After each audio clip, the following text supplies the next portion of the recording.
Da ist der Movie Guru. Ich sitze gerade in der schönen Lounge vom Kino Koni, früher noch Kosmos am Frame.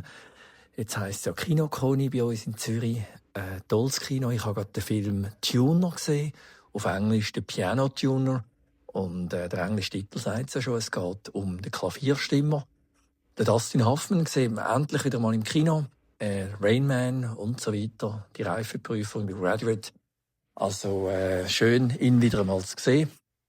Er spielt einen Klavierstimmer und als Harry Horowitz Vater durch New York und stimmt Klavier von reich und arm, wer auch immer ein Klavier hat, haltet sich mehr recht und schlecht über Wasser, hat auch einen Lehrling, er ist der Mentor für einen jungen Typ, gespielt vom Leo Woodall, wo einfach auch ein sehr empfindliches Gehör hat. Beide Männer haben sehr empfindliches Gehör, das absolute Gehör. Also wenn man Tasten andrückt, zum Beispiel beim Klavier, dann wissen sie, dass das A ist und die verschiedenen Tastaturen. Also das ist wirklich noch spannend. Und vor allem der junge Lehrling, der schützt seine Ohren vor der lauten Umwelt mit einem Kopfhörer.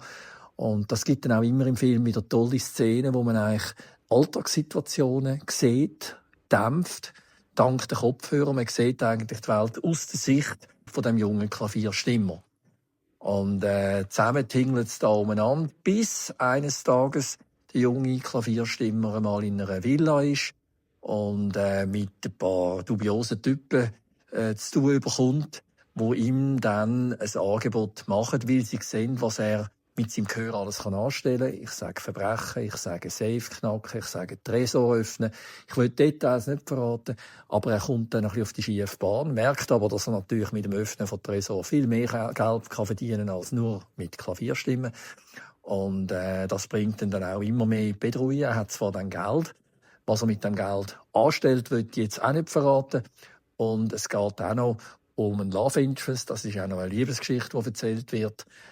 Boy meets Girl, Boy loses Girl, Boy gets Girl back. Es ist die klassische Geschichte.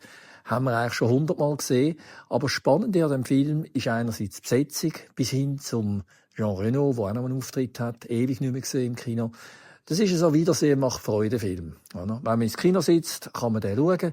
Es ist jetzt nicht total innovativ, aber es ist eine gut erzählte Geschichte.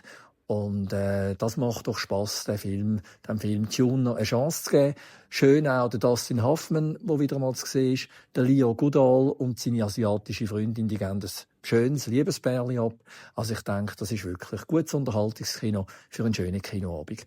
Ein bisschen Escapism und vor allem eine Reise in die Welt von jemandem, der sehr ein sensitives Gehör hat. Und vor allem ist noch spannend, heute, wo ja jeder einen Kopfhörer trägt im Alltag oder sich ablenkt von der Alltagsgeräusch mit Musik oder weiss ich, einen Podcast,